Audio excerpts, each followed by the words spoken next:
Siang ini tema firman Tuhan kita adalah the power of worship. Ya.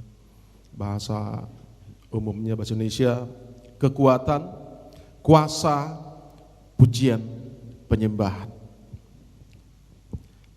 Siapa yang punya pengalaman ada kuasa dalam pujian penyembahan? Kalau kita memuji Tuhan, kita merasakan ada kekuatan. Di saat kita lagi dalam masalah, di saat kita menyembah Tuhan, kita memperoleh kekuatan. Karena dikatakan dalam Mazmur 22 ayat 3. Mazmur 22 ayat 3, terjemahan baru ayat 4. Oke, tolong tampilin. Kita baca bersama-sama. 1, 2, 3. Padahal Engkaulah yang kudus, yang bersemayam di atas puji-pujian orang Israel. Ya. Jadi Tuhan kita, Allah kita bersemayam di atas puji-pujian Israel atau puji-pujian umatnya. Jadi kalau kita ingin atau rindu Tuhan bersemayam, bertata, dan kita ada di sana, kita harus memuji menyembah Tuhan. Kalau kita memanggil Tuhan, datanglah Tuhan ke tempat ini, itu tidak kuat, saudaraku. Tapi kalau kita memuji menyembah Dia, kita memuji-muji Tuhan dengan perkataan kita, dengan perbuatan kita, itu mengundang hadirat Tuhan turun. Amin, saudaraku. Jadi kalau dimanapun kita berada, lagi ada masalah, lagi jalan buntu di depan kita, tidak ada jalan keluar, apa yang kita lakukan? Kita nggak perlu berseru-seru minta tolong Tuhan, tidak perlu, saudaraku. Cukup kita dengan memuji menyembah Tuhan saja. Katakan Tuhan kita dahsyat, katakan Tuhan kita luar biasa, Engkau baik Tuhan, Engkau dahsyat, Engkau ajaib, Engkau Allah yang sanggup. Dikatakan di sana Tuhan bersemayam, saudaraku. Tetapi untuk kita, seorang penyembah yang mendatangkan tahta Allah, mendatangkan kuasa Tuhan, kita haruslah seorang penyembah yang di dalam roh dan kebenaran. Amin. Tidak sembarang orang menyembah Tuhan, Tuhan bertahta. Seorang penyembah yang mempengaruhi hati Tuhan haruslah seorang yang penyembah dalam roh dan kebenaran. Artinya apa, saudaraku? Jangan kita lagi berdosa, kita lagi sakit hati, lagi menyimpan dendam, kita lagi jahat, kita menyembah Tuhan, itu enggak ada pengaruhnya bagi Tuhan, saudaraku. Makanya ada firman Tuhan berkata, mulutmu memuji aku, tetapi hatimu jauh daripada aku. Jadi urusan penyembahan dengan Tuhan adalah urusan hati, bukan urusan suara atau alat musik atau lagu-lagu yang indah-indah. Tuhan tidak terpengaruh dengan lagu-lagu yang indah-indah, musik yang bagus, dengan suasana yang wow gitu. Tapi Tuhan melihat kalau ada hati seorang yang benar, yang berkenan di menyembah Dia. Ketika hati kita benar di hadapan Tuhan, kita menyembah Tuhan dimanapun kita berada, mendatangkan hadirat Tuhan. Amin, saudaraku. Jadi menyembah Tuhan jangan hanya di tempat ini saja. Aku mau menyembah Tuhan, aku pergi dulu ke gereja, kebetulan ini hari Sabtu ada doa puasa, ada worship leader, ada singers, ada musik yang bagus, ada lagu yang bagus, saya mau menyembah Tuhan. Bukan itu, saudaraku. Ya. Esensi daripada pujian penyembahan mendatangkan hadirat Tuhan. Dimanapun kita berada, hidup kita benar dan hidup kita memuji memuliakan Tuhan. Itulah yang membuat Tuhan bersemayam, saudaraku. Kalau hanya dengan pujian penyembahan Tuhan datang, Tuhan bersemayam, bagaimana orang yang pintar nyanyi? Bagaimana orang yang bisu, saudaraku? Bagaimana orang yang tidak punya suara yang bagus? Tetapi ketika hidupnya, perkataannya meninggikan Tuhan, memuliakan Tuhan, dan hidupnya benar. Itulah yang membuat Tuhan bersemayam di mana dia memuji Tuhan. Dan kita boleh melihat satu peristiwa, saudaraku.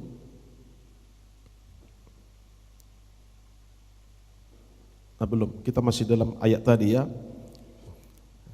Minta di Yohanes 4 ayat 23. Ya, ini biar ada tadi dalam roda kebenaran kita harus ada ayatnya juga ya. Yohanes 4 ayat 23. Mari kita baca bersama 1 dan 3. Tetapi saatnya akan datang dan sudah tiba sekarang bahwa penyembah-penyembah benar akan menyembah Bapa dalam roh dan kebenaran, sebab Bapa menghendaki penyembah-penyembah demikian. Ya, tidak dikatakan di sini penyembah-penyembah yang suaranya merdu, yang suaranya tinggi 5 oktav. Tapi dikatakan penyembah-penyembah yang dalam roh dan kebenaran.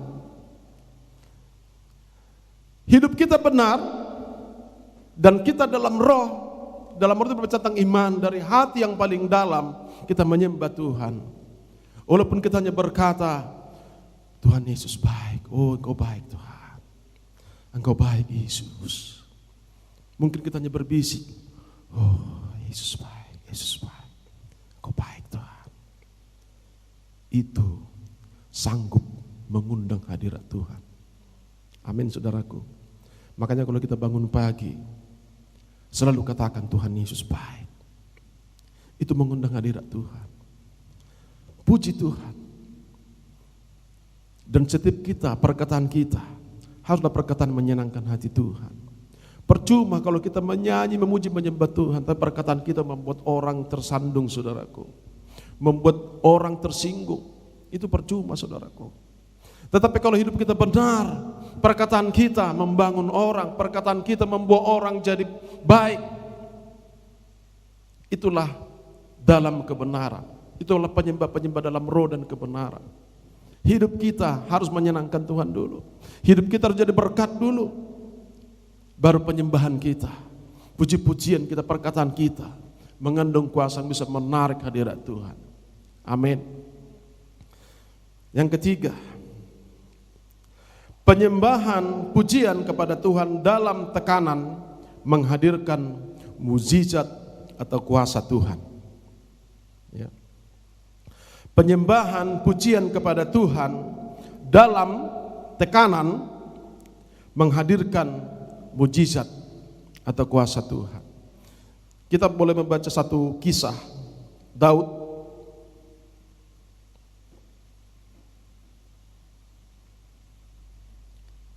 Ini kisah waktu Daud sedang berhadapan dengan Goliat, saudaraku. Sewaktu Daud dimaki-maki, dihina, bahkan disumpahi, dikutuk oleh Goliat. Apa jawab Daud? Kita boleh baca di 1 Samuel 17 ayat 45 sampai 47.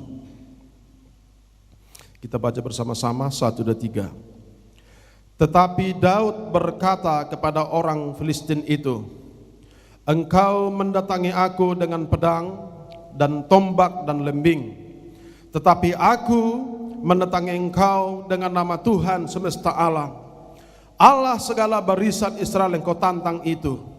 Hari ini juga Tuhan akan menyerahkan engkau ke dalam tanganku, dan aku akan mengalahkan engkau dan memenggal kepalamu dari tubuhmu. Hari ini juga aku akan memberikan mayatmu dan mayat tentara orang Filistin kepada burung-burung di udara dan kepada binatang-binatang liar, supaya seluruh bumi tahu bahwa Israel memuji Allah, dan supaya segenap jemaah ini tahu bahwa Tuhan menyelamatkan bukan dengan pedang dan bukan dengan lembing, sebab di tangan Tuhanlah pertempuran, dan Ia pun menyerahkan kamu ke dalam tangan kami.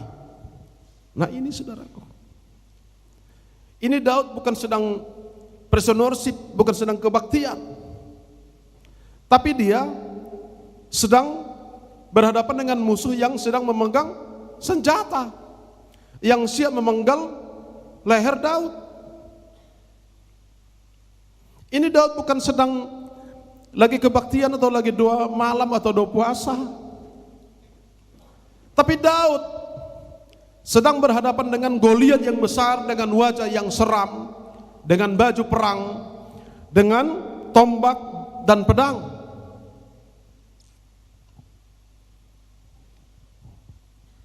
Dia memuji Tuhan, dia memuliakan Tuhan, saudaraku. Sempat-sempatnya Daud memuliakan Tuhan, ya.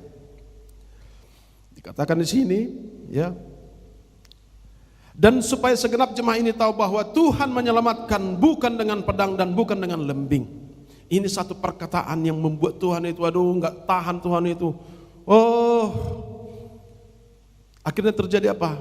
Tuhan yang berurusan dengan Goliat. Daud hanya dengan ketapelnya, tetapi Tuhan membuat ketapel itu jadi senjata AK-47, saudaraku. Bisa menerobos dahi Goliat yang tebal, badannya besar. Saya belum pernah mendengar orang diketapel mati. Saya belum pernah mendengar berita orang diketapel kepalanya bolong, saudaraku. Apalagi ini seorang prajurit yang gagah perkasa.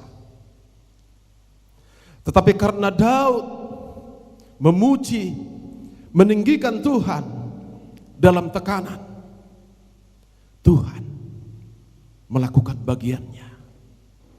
Jadi kalau kita dalam keadaan tekanan, jangan takut dengan tekanan. Tinggikan Tuhan. Kita terdesak, kita tersesak, tidak ada solusi terjalan keluar. Lakukan seperti yang Daud lakukan. Tinggikan Tuhan. Amin, saudaraku. Satu lagi kisah, Sadrak, Mesak, Abednego. Daniel 3 ayat 17 sampai dengan 18. Dikatakan di sana, kita baca bersama. Jika Allah kami yang kami puja sanggup melepaskan kami, maka Ia akan melepaskan kami dari perapian yang menyala-nyala itu dan dari dalam tanganmu, ya Raja. Tetapi seandainya tidak, hendaklah Tuanku mengetahui, ya Raja, bahwa kami tidak akan memuja dewa Tuanku dan tidak akan menyembah patung emas yang Tuanku dirikan itu. Nah ini, saudaraku, inilah satu tindakan penyembahan yang sungguh menggugah, menyentuh hati Tuhan. Ini bukan perkataan seorang yang sedang berdebat, saudaraku, yang sedang berdebat seimbang.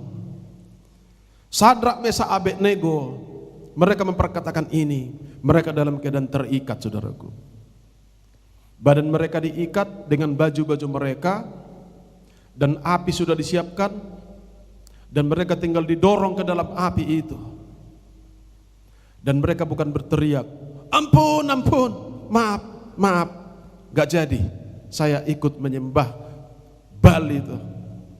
Tidak begitu, saudaraku. Tidak begitu. Tapi yang dia lakukan, aku sekali-sekali tidak akan menyembah patung yang Tuanku dirikan, sekalipun Tuhan tidak melepaskan kami. Ini satu tindakan, saudaraku. Dia memilih takut akan Tuhan daripada takut kepada ancaman. Ini sering terjadi dalam kehidupan kita, tapi mungkin hanya ancaman-ancaman kecil, bukan ancaman yang seperti yang Sadrak, Mesak alami. Kita mungkin ada ancaman-ancaman kecil supaya kita berbohong, supaya kita menipu, supaya kita enggak jujur. Kita mungkin banyak kalah di sana karena kita memilih untuk tidak jujur, yang penting untung. Mungkin kita memilih untuk bohong, yang penting kita selamat. Mungkin kita memilih untuk menyangkal diri. Enggak betul itu. Padahal iya, kita bilang enggak betul supaya kita selamat, saudaraku. Tetapi Sadrak, Mesak, Abednego, dia tidak memilih selamat. Dia memilih takut akan Tuhan, dan dia memilih memuliakan Tuhan. Dia memilih bersaksi kepada semua orang bahwa Tuhanlah yang patut disembah dan ditinggikan. Ini dia sedang bersaksi dan dia sedang meninggikan Tuhan, saudaraku. Cara dia meninggikan Tuhan bukan dengan pujian penyembahan yang seperti kita biasa lakukan, Tapi dia memuji, menyembah Tuhan, meninggikan Tuhan, membuat Tuhan berada di atas segala-galanya. Dengan perkataannya, dengan dia memilih, dengan sikapnya, lebih baik dia meninggikan Tuhan daripada menurut perintah manusia, sekalipun itu harus taruh nyawa, saudaraku. Mungkin satu saat ini akan menimpa kita. Puji Tuhan, kita masih dalam keadaan aman. Mungkin kita masih dalam keadaan baik saat ini. Tapi mungkin ada suatu saatnya nanti kita akan diperhadapkan seperti Sadrak, Mesak, Abednego. Nyawa kita terancam. Kita disuruh memilih, pilih Tuhan Yesus atau pilih Tuhan yang lain, misal. Ya. Ini menjadi satu contoh bagi kita dan satu pelajaran. Dan apa yang terjadi, saudaraku? Apa yang terjadi? Sadrak, Mesak, Abednego yang memilih meninggikan Tuhan dalam keadaan tersesat, Tuhan turun tangan, saudaraku. Dan Tuhan membuat Sadrak, Mesak, Abednego pada saat itu menjadi orang paling sakti di dunia. Tahu kan semua kesaktiannya apa? Tahan dibakar, saudaraku. Bukan dibakar dengan api biasa, tapi dibakar dengan api yang panasnya 7 kali lipat. Kalau Tuhan sudah campur tangan, kita orang yang percaya meninggikan Tuhan bisa membuat kita jadi orang sakti, saudaraku. Sampai orang nanya, berguru di mana? Ilmu dari mana? Jimatnya apa? Kalau Tuhan sudah campur tangan dalam kehidupan kita, kita akan menjadi orang-orang hebat, akan menjadi orang-orang sakti. Tapi kuncinya, tinggikan Tuhan. Amin. Tinggikan Tuhan itu dengan perbuatan, dengan perkataan, dengan sikap kita. Kita tinggikan Tuhan di depan orang banyak. Kita tinggikan Tuhan di depan musuh-musuh kita. Itu mendatangkan kuasa Tuhan, saudaraku. Daud yang memilih memuji Tuhan di hadapan Goliat yang besar itu. Dan apa yang terjadi? Saat Goliat membawa senjata berat, Daud hanya dengan ketapel. Kalau secara logika dan waktu itu di hadapan 40.000 pasukan Israel. Dan mereka di sana sudah 40 hari, saudaraku. Sudah 40 hari pasukan Filistin berhadapan dengan pasukan Israel. Sudah 40 hari mereka hanya tengok-tengokan aja. Gak ada yang berani maju melawan Goliat. Karena sudah buat perjanjian 1 lawan 1, siapa yang menang dia akan menguasai musuh, dan musuh harus dijajah. Itu taruhannya. Jadi ini bukan hanya taruhan nyawa Daud saja, tapi juga taruhan umat Israel. Dan dahsyat luar biasa, saudaraku. Untuk melawan musuh kita, jangan andalkan kekuatan kita. Untuk kita lepas dari permasalahan kita, jangan andalkan siapapun selain daripada Tuhan. Kalau kita sudah terdesak, ada musuh, ada kesulitan, bahkan ada penyakit sekalipun, tinggikan saja Tuhan. Ada yang lagi kolesterol, ada lagi asam urat, ada lagi jantung, saudaraku. Tinggikan Tuhan, amin. Ada yang kanker ekonominya, kanker perusahaannya, ya, stroke dagangannya. Tinggikan Tuhan di sana. Tinggikan Tuhan di tempat usahamu, di pekerjaanmu kalau kamu dalam kesulitan. Tuhan akan campur tangan. Seperti dia membela Daud. Seperti Tuhan membela Sadrak, Mesak, Abednego. Amin, saudaraku. Satu lagi kisah, ya, dan ini menjadi poin keempat. Penyembahan kepada Tuhan membuat kita spesial di hadapan Tuhan. Artinya apa, saudaraku? Seorang penyembah seperti Daud, Sadrak, Mesak, Abednego, atau siapapun dia yang hidupnya menjadi seorang penyembah di hadapan Tuhan, jangan coba-coba dianggap remeh. Jangan coba-coba ada yang meremehkan seorang yang menyembah Tuhan. Kita baca satu kisah di sini saudaraku, kisah kecil. 2 Samuel 6 ayat 16. Nanti lompat ke ayat 21 sampai dengan 23. Ya, 2 Samuel 6 ayat 16, nanti lompat kita ke ayat 21 dan 23. Kita baca bersama 1 dan 3. Ketika tabut Tuhan itu masuk ke kota Daud, maka Mikal anak perempuan Saul menjenguk dari jendela, lalu melihat Raja Daud meloncat-loncat serta menari-nari di hadapan Tuhan. Sebab itu ia memandang rendah Daud dalam hatinya. Tetapi berkatalah, ayat 21, tetapi berkatalah Daud kepada Mikal, di hadapan Tuhan yang telah memilih aku dengan menyisihkan ayahmu dan segenap keluarganya untuk menunjuk aku menjadi raja atas umat Tuhan, yakni atas Israel. Di hadapan Tuhan aku menari-nari, bahkan aku menghinakan diriku lebih daripada itu. Engkau akan memandang aku rendah, tetap bersama-sama budak-budak perempuan yang kau katakan itu, bersama-sama mereka lah aku mau dihormati. Maka Mikal binti Saul tidak mendapat anak sampai hari matinya. Nah ini saudaraku. Jadi kalau kita seorang penyembah Tuhan yang menyenangkan hati Tuhan, seorang penyembah yang mengundang hadirat Tuhan, kita menjadi orang yang spesial di mata Tuhan. Kalau Tuhan berkata, kamu adalah biji mataku, itulah dia saudaraku. Jangan disentuh, jangan direndahkan. Jadi kalau ada penyembah Tuhan, kita harus menghormati. Amin.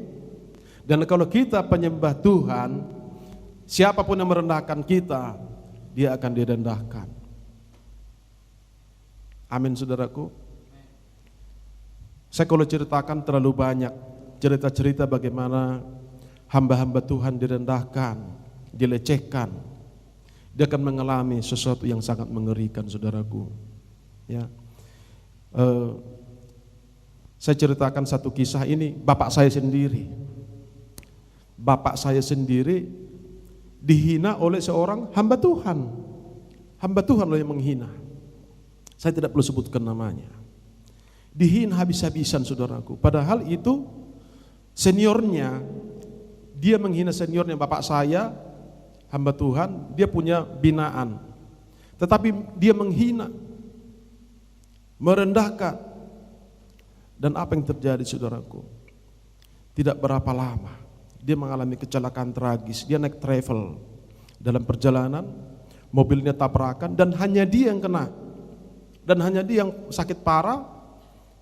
Berapa hari di rumah sakit dan dia meninggal saudaraku. Ya. Saya tidak katakan itu, tapi itulah kejadian waktu itu. Saya tidak tahu apa karena itu, yang enggak tahu juga, tapi itu yang terjadi menimpa dia. Kita tidak boleh meremehkan orang yang seorang penyembah yang berkenan di hadapan Tuhan. Jadi kalau kita seorang penyembah di hadapan Tuhan, kita adalah orang-orang yang spesial. Tidak boleh ada ganggu kita. Macam-macam ganggu kita, dia berurusan dengan Bapa. Amin. Haleluya. Terakhir, jadilah seorang penyembah untuk mendatangkan atau menghadirkan segala yang terbaik dari Tuhan. Amin. Kita bangkit berdiri. Haleluya.